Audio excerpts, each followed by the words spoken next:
Hello students, welcome. So students, आज की इस वीडियो में हम कुछ जो इडियम्स हैं that is related to food वो सीखने वाले हैं। तो यहाँ पे जो मैंने फर्स्ट इडियम लिया है that is piece of cake. Piece of cake का मतलब क्या है? Something which is very easy. कोई ऐसी चीज़ जो बहुत ही आसान है, और you can say that something which can done very easily, कि कोई ऐसा काम जो आप बहुत आसानी से कर पाओ, उस सेंस में हम इस इडियम का यूज़ करते हैं। एग्जाम्पल देख लेते हैं हम। The test was a piece of cake for her. उसके लिए जो ये टेस्ट था ना, बहुत ही ज़्यादा ईजी था। तो देखा आपने, जब प्रिपरेशन होती है ना आपकी, तो कोई भी चीज़ अगर आपने टेस्ट प्रिपेयर करके दिया है तो वो आपके लिए बहुत ही ईजी हो जाता है। नेक्स्ट इडियम देखते हैं, स्पिल द बीन्स। अब यहाँ पे बीन्स, स्पिल का मतलब गिराना, ठीक है, और बीन्स को यहाँ पे गिराना नहीं है, विच मीन्स कि आपको कुछ चीज़ पता है उसे सर्कुलेट कर देना, which means reveal a secret. कोई भी सीक्रेट आपको पता है उसे बता देना किसी को। एग्जाम्पल देख लेते हैं, don't spill the beans about the surprise party, कि जो हमने सरप्राइज पार्टी रखी है ना, उस please don't share it with any one. I hope कि आपको क्लियर हो गया होगा कि स्पिल द बीन्स का मतलब सीक्रेट रिवील करना। नेक्स्ट फ्रेजल वर्ब जो यहाँ पे हम सीख रहे हैं that is have a lot on your plate, which means कि ज़रूर से ज़्यादा कुछ होना, या फिर बहुत सारी रिस्पॉन्सिबिलिटीज़ आप पे होना, to be very busy with many responsibilities, कि आपके पास ऑलरेडी बहुत कुछ है करने के लिए। एग्जाम्पल यहाँ पे देखेंगे, आपको बहुत अच्छे से समझ आ जाएगा। I can take on another project, I already have a lot on my plate, कि मेरे पास ऑलरेडी इतनी सारी रिस्पॉन्सिबिलिटीज़ हैं, मैं एक और प्रोजेक्ट नहीं ले सकती। Next, take it with a grain of salt. इसका मतलब क्या होता है कि किसी भी चीज़ को ज़्यादा सीरियसली नहीं लेना, या फिर बहुत लाइटली लेना। Don't take something too seriously और लिटरली। आपने देखा होगा कुछ लोग ऐसे होते हैं जो ना बहुत चिल टाइप के होते हैं और ज़्यादा चीज़ों को सीरियसली नहीं लेते। तो उस सिचुएशन में हम इस इडियम का यूज़ करेंगे। Example, he tends to exaggerate, कि वो बहुत ही ज़्यादा चीज़ों को बढ़ा चढ़ा के कहती है। So take his stories with a grain of salt. कहने का मतलब कि उसकी बातों को इतना सीरियस मत लो, लिटरली मत लो, इजीली लो। नेक्स्ट फ्रेजल वर्ब है काउच पटेटो। काउच पोटैटो क्या होता है? एक ऐसा इंसान जो सारा दिन बैठा रहता है, कुछ नहीं करता, एक आलसी इंसान। A person who is lazy and spend a lot of time watching TV. मतलब इस केस में हम यूज करते हैं जो सारा दिन टीवी देखता है, कुछ नहीं करता। Example, he became a couch potato after his injury, कि वो अपनी इंजरी के बाद ना एक काउच पोटैटो बन के रह गया, एक आलसी इंसान बन के रह गया, क्योंकि उसके पास करने के लिए कुछ नहीं है। नेक्स्ट फ्रेजल वर्ब है butter someone up. Butter someone up का मतलब होता है किसी को मस्के लगाना, किसी को मक्खन लगाना, कोई भी चीज अपने फेवर में लेने के लिए फ्लैटरी करना। Flatter someone to gain favour, किसी का भी फेवर लेने के लिए उनकी तारीफें करना, जब मुझे वही काम निकलवाना, आप कह सकते हैं इसे। एग्जाम्पल देख लेते हैं, she is just buttering him up to get a promotion, कि प्रमोशन लेने के लिए वो जस्ट मक्खन लगा रही है, जस्ट उनके फेवर में चापलूसी करे, उनके फेवर में बातें बोल रही है। जो नेक्स्ट हमारे फ्रेजल वर्ब है दैट इज बिग चीज। बिग चीज का मतलब होता है someone who is very important, और आप ये कह सकते हैं अ वीआईपी, मतलब जिनकी प्रेजेंस से कोई ना कोई फर्क पड़ता है। तो उस सिचुएशन में हम इस फ्रेजल वर्ब का यूज करेंगे कि तो बड़ा बिग चीज है। जैसे आपको पता है चीज तो काफी वैसे भी महंगा होता है, तो आप ऐसे भी याद कर सकते हैं इसको, cheese is important, cheese is costly. Example, he is the big cheese in the company, everyone respects him, कि कंपनी में वो बहुत ही इंपॉर्टेंट पर्सन है, इसीलिए सभी उसकी रिस्पेक्ट करते हैं। नेक्स्ट फ्रेजल वर्ब है cry over spilled milk. Hindi में से हम बोलते हैं अब पछताए क्या होत जब चिड़िया चुग गई खेत। जो हो गया वो हो गया है, अब उसके मतलब उस बात पे रोने का कोई फायदा नहीं है।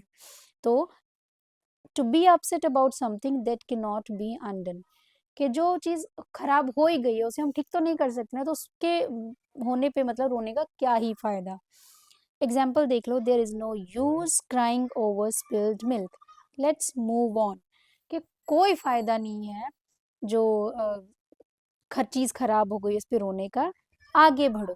घुमा फिरा के क्या कह रहा है कि जो दूध गिर गया तो गिर गया, अब वापस तो वो बर्तन में नहीं आएगा ना, इसको ये तो आप इजीली याद कर पाओगे कि जो खराब हो गया उसे हम ठीक नहीं कर सकते। नेक्स्ट फ्रेजल वर्ब है apple of someone's eye, which means, Hindi देखो इसे हम ये बोलते हैं आंखों का तारा।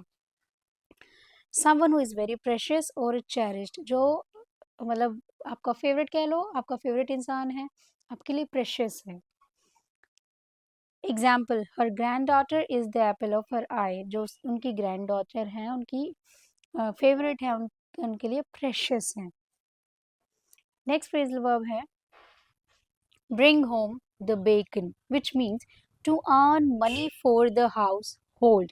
आप इसको ऐसे याद कर सकते हो, बेकन का मतलब है मनी, कि घर क्या लेकर आना, बेकन लेके आना या फिर मनी लेके आना, कमा कर लाना, समझ गए होंगे। एग्जाम्पल देखिए, he works hard every day to bring home the bacon, कि वो घर पैसा लाने के लिए, कमाने के लिए बहुत मेहनत करती है। नेक्स्ट फ्रेजल वर्ब है as cool as a cucumber. Cucumber नहीं है, ये क्यूकम्बर है, ठीक है। इसका मतलब क्या होता है, जैसे जो खीरा होता है हमारा वो ठंडा होता है, वैसे भी क्यूकम्बर ऐसे इंसान के लिए यूज होता है जो बहुत काम है, बहुत शांत रहता है किसी भी बैड सर्कमस्टेंसेस में, to remain calm and composed। Example देखिए, despite the chaos she stayed as cool as a cucumber, कि इतने सारी कंफ्यूजन थी बट फिर भी वो बहुत शांत रही।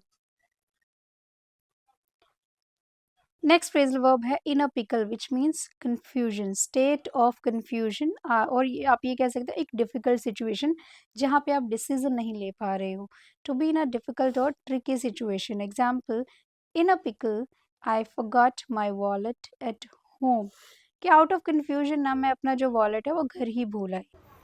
नेक्स्ट जो फ्रेजल वर्ब है that is chew the fat, which means to chat और गॉसिप कैजुअली, मतलब बातें करना। Example, they stayed up all night chewing the fat, कि वो सारी रात जागे बातें करने के लिए। Next, bite off more than you can chew.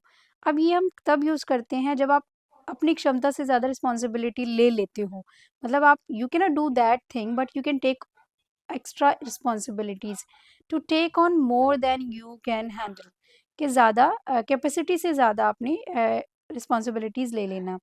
Example, he bit off more than he could chew by agreeing to finish the project in a way, कि उसके लिए प्रोजेक्ट जो है ना वो पूरा करना इतना पॉसिबल नहीं था, मतलब एक वीक के अंदर, फिर भी उसने और ज़्यादा रिस्पॉन्सिबिलिटीज़ ले ली। नेक्स्ट देखिए हमारा full of beans. Full of beans का मतलब होता है someone who is very energetic और अलाइवली, एक इंसान जो बहुत एनर्जेटिक रहता है। एग्जाम्पल देखिए, the kids were full of beans after eating all that candy, कि जो किड्स थे ना मतलब वो एनर्जेटिक हो गए, लाइवली हो गए, बहुत ही ज़्यादा एनर्जेटिक हो गए उस कैंडी को खाने के बाद। Next, have egg on your face. आपने ना मूवी में वो एग्जाम्पल देखा होगा कि जब लोगों को स्टेज पे कोई परफॉर्मेंस अच्छी नहीं लगती तो वो अंडे फेंक के मारते हैं, टमाटर फेंक के मारते हैं, तो ये फेस पे अंडे मारना which means to feel embarrassed और फुलिश, है ना, कि कुछ ऐसा कर दिया आपने कि एम्बेरस हो गए हो। एग्जाम्पल देख लो, he had eggs on his face after forgetting his lines during the presentation. उस प्रेजेंटेशन देने के दौरान वो लाइंस जब भूल गया ना, तो ऐसा लग रहा था उसका फेस पे किसी ने अंडे मार दिए, विच मीन्स कि वो खुद ही बेचारा वहाँ पे एम्बेरस्ड फील कर रहा है। नेक्स्ट, फिर एग से रिलेटेड है that is bad eggs, meaning a dishonest और अनप्लेजेंट पर्सन, एक ऐसा इंसान जिस पे आप ट्रस्ट ही नहीं कर सकते हो। एग्जाम्पल देख लीजिए, be careful he is a bad egg and can not be trusted, के केयरफुल रहो कि वो बहुत ही बुरा इंसान है और उस पर ट्रस्ट भी नहीं किया जा सकता। बैड एग्स का मतलब है, बैड एग का मतलब एक ऐसा इंसान जो अच्छा नहीं है, simply. Next, gravy train.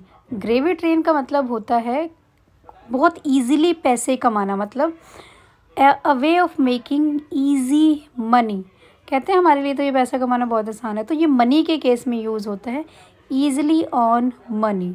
Example देख लो, that job was a real gravy train, he didn't have to work hard at all, कि उसके लिए तो वो जो जॉब थी ना वहाँ से पैसा कमाना बहुत ही ईजी था, उसको ज़्यादा हार्डवर्क भी नहीं करना। नेक्स्ट जो फ्रेजल वर्ब हम यहाँ सीखने वाले that is salt of the earth, which means a good honest and reliable person, कि एक ऐसा इंसान, आप नमक से इतना याद रख लेना, अगर किसी इंसान के लिए यूज़ हो रहा है तो वो बहुत ऑनेस्ट है। देखो नमक भी बिल्कुल वाइट है, प्योरिटी को रिप्रेजेंट करता है, तो वो ऑनेस्टी को भी रिप्रेजेंट करता है, आप ऐसे याद कर लेना।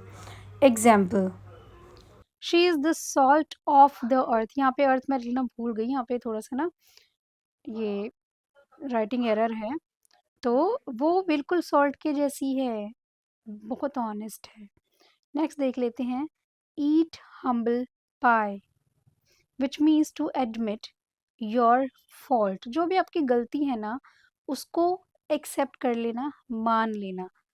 तो ईट हम्बल पाई का मतलब क्या है?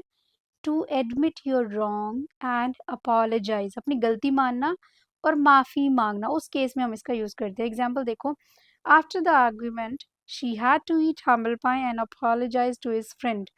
के आर्ग्यूमेंट के बाद उसने अपनी गलती मानी और अपोलोजाइज किया। सो गाइज, आज हमने ये 20 इडियम्स की हैं that is related to food. I hope कि आपको अच्छे से समझ आ गए होंगे। आप एक बार पढ़ के ना नोट्स बना लेना और उन नोट्स को रिवाइज कर लेना, then you will be able to recall all these idioms. So guys, that's it for today's video and thanks a lot for watching this video. Channel पे न्यू है तो एक बार सब्सक्राइब ज़रूर कर लेना।